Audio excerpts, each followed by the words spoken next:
শ্ৰীৰাম মন্দিৰৰ প্ৰাণ প্ৰতিষ্ঠাৰ লগত সংগতি ৰাখি বাঘগাঁৱত বন্তি প্ৰজ্বলন। সোমবাৰে মাজুলীৰ বাঘগাঁৱৰ হৰি মন্দিৰ প্ৰাংগণত প্ৰায় 401 গছি বন্তি প্ৰজ্বলন কৰা হয়। মাজুলী জিলাৰ দক্ষিণ পূব মণ্ডলৰ ৰতনপুৰ গায়ন পঞ্চায়ত বুথ আৰু বাঘগাঁও পৰিচালনা সমিতি, বাঘগাঁও যুৱ সংঘৰ উদ্যোগত অনুষ্ঠিত হোৱা উক্ত কাৰ্যসূচীত স্থানীয় ৰাইজেও সহযোগ কৰে।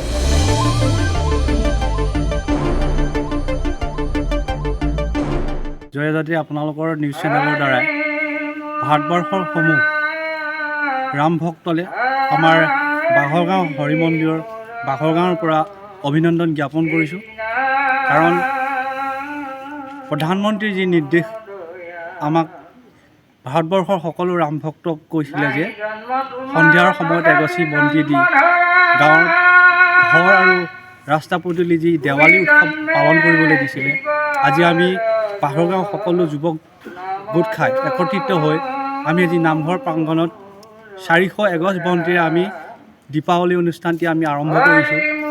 এই আৰম্ভটি যাতে যুগ যুগান্তলৈকে শ্ৰীৰামচন্দ্ৰৰ আমাৰ প্ৰভু বুলি আমি মনত যি হেঁপাহ ৰাখিছিলোঁ, আজি আমাৰ প্ৰধানমন্ত্ৰীয়ে সেই জাগ্ৰত যিটো আমাৰ ভাৱ জাগৰিত কৰি তুলিলে।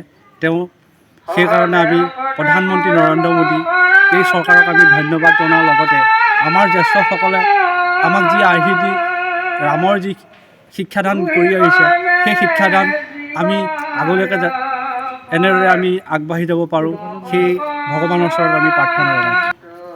মাজুলী জিলাৰ দক্ষিণ পূব মণ্ডলৰ আমি সবে মিলিছোঁ আৰু ৰতনপুৰ গায়ন পঞ্চায়তৰ বুথৰ সকলো কাৰ্যকৰ্তা আছে, বাঘৰগাঁও পৰিচালনা সমিতি আছে, বাঘৰগাঁও যুৱ সংঘৰ আছে, বাঘৰগাঁৱৰ সকলো আইসকল, ডেকা গাভৰু মোৰ সকলো বন্ধুবৰ্গ একত্ৰিত হৈ আমি এই দীপাৱলী অনুষ্ঠানটি আৰম্ভ কৰিছোঁ। ভাল লাগিব ৰাষ্ট্ৰীয় স্বয়ংসেৱকৰ দ্বাৰাই আমাক ভাৰতবৰ্ষৰ কাৰণে বা আমাৰ মাজুলীৰ কাৰণে আমাৰ এগছি বন্তি বনাবৰ কাৰণে আমি প্ৰশিক্ষণ লৈছিলোঁ।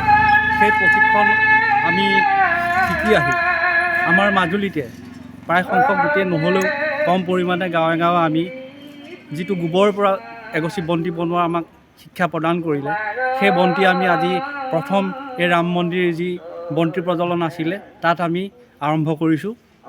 তাৰ বাবে আমি ৰাষ্ট্ৰীয় স্বয়ংসেৱক সকলো সমূহ কাৰ্যকৰ্তালৈ ধন্যবাদ জ্ঞাপন কৰিছোঁ।